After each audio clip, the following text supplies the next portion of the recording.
Bonjour.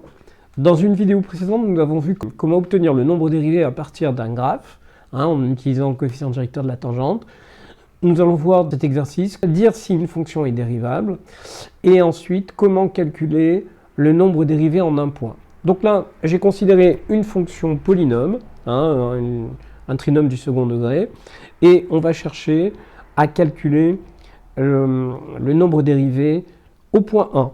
Donc, on commence par calculer le taux d'accroissement de la fonction f au point 1, qui est noté taux de h.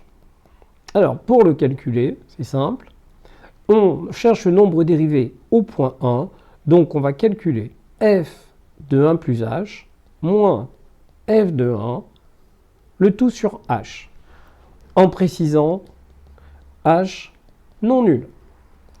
Donc, on y va. On calcule le taux. Donc, pour calculer f de 1 plus h, on va remplacer la valeur de x par 1 plus h. Donc, ça me donne 2 facteurs de 1 plus h au carré moins 1 plus h plus 3. Là, on a calculé f de 1 plus h. Ensuite, moins... Alors, f de 1, on peut le calculer directement. Ça fait 2 moins 1, 1 plus 3, 4. Le tout divisé par h.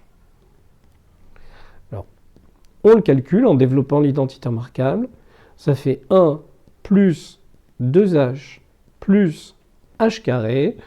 Et on peut développer directement ici. Ça donne moins h, moins 1 plus 3, 2, 2 moins 4, moins 2. Le tout divisé par h. Alors, ça donne, j'aime bien développer un trinôme de manière décrescendo en exposant. Donc ça donne 2h carré, ensuite 4h moins h plus 3h. Ensuite, les termes constants, 2 moins 2, disparaissent. Le tout divisé par h. Alors, deuxième étape. Donc, première étape, on calcule le taux d'accroissement, avec bien sûr h non nul.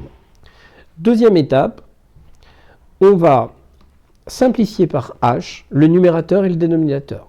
Donc, taux de h va s'écrire. On peut factoriser par h le numérateur. Donc, il me reste 2h plus 3 sur h. Et là, maintenant, on peut simplifier numérateur et dénominateur par h.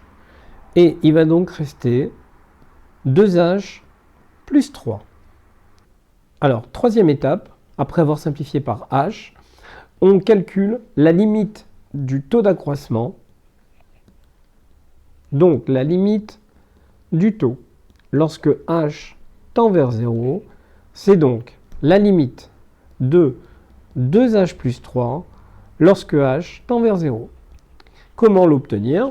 Il suffit de remplacer h par 0. Donc 2 fois 0 plus 3, ça fait 3. Alors très important, pensez bien à préciser à ce moment-là qu'on obtient que la limite du taux est un nombre fini. Alors, ça sert à quoi de le préciser ? Tout simplement, ça permet de conclure que f est dérivable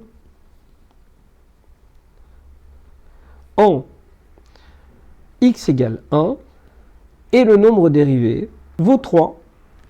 J'espère que cette vidéo vous a plu.